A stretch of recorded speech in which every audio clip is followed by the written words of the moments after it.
শাস্ত্র বলেছে মদিরা মদান্ধ, মদ্য কি হয়, মানুষের বুদ্ধিকে ভ্রষ্ট করে দেয়, মানুষকে অন্ধ করে দেয়। বায়ু পুরাণে এতটুকু পর্যন্ত লেখা রয়েছে, যে জীব মদিরা পান করে তার হাতে কৃত কোনো ধর্ম, তার হাতে কৃত কোনো সেবা, তার হাতে কৃত কোনো পূজা অর্চনা ভগবান গ্রহণ করেন না, ভগবান স্বীকার করেন না। যে জীব মদিরা পান করে তাকে অপবিত্র বলা হয়েছে। কি বলা হয়েছে? অপবিত্র। কেউ যদি ভুলেও মদিরা পান করে নেয় তাহলে তাকে চন্দ্রায়ণ ব্রত করাতে হয়, তখন গিয়ে যদি কিঞ্চিত মাত্র শুদ্ধ হয়। 1 বৎসর পর্যন্ত তাকে পঞ্চগব্য পান করাতে হয়। পঞ্চগব্য মানে দুধ, দই, ঘৃত, গোবর আর গোমূত্র, এই পঞ্চ মিশ্রণ তাকে 1 বৎসর পর্যন্ত পান করাতে হয়। তখন গিয়ে যদি কদাচিৎ তার দেহে শুদ্ধতা আসে, তখন গিয়ে তার হস্তে কৃত সেই সেবা, তার হস্তে কৃত সংকল্প, তার হস্তে দ্বারা কৃত দান ভগবান স্বীকার করেন। অন্যথা যেটি মদ্যপান করে ভগবান তার হস্তের কৃত কোনো প্রকারের ধর্ম স্বীকার করেন না।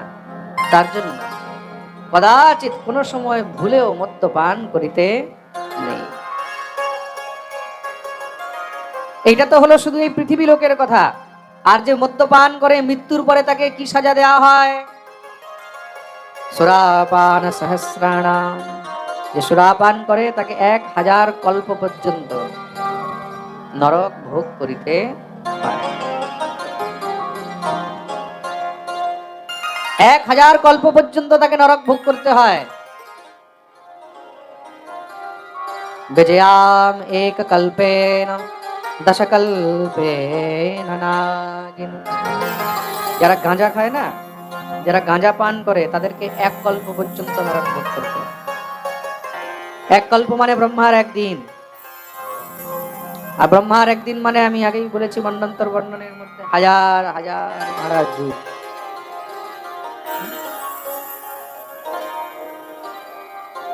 বিজয়াম এক কল্পেন দশকল্পেন নাগিনী, যে নাগিনী ভক্ষণ করে, নাগিনী মানে আফিম যাকে বলা হয়, এটাকে সংস্কৃতে বলা হয় নাগিনী।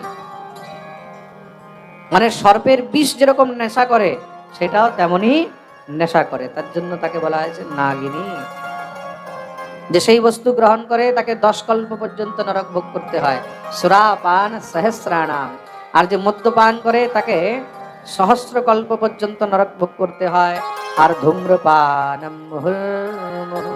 যে ধূম্রপান করে, যারা বিড়ি খায়, সিগারেট খায়, তাদেরকে তো বারবার নরক যেতে হয়। প্রেম সে বলো রাধে রাধে। এইবার বিচার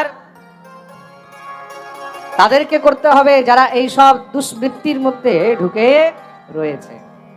তুমি যতই পুজো করো, যতই পাঠ করো, যতই যজ্ঞ করো, যতই সাধনা করো, যদি তোমার মধ্যে এই দুর্বৃত্তি রয়েছে তাহলে এই সব বেকার। প্রেম সে বলো রাধে।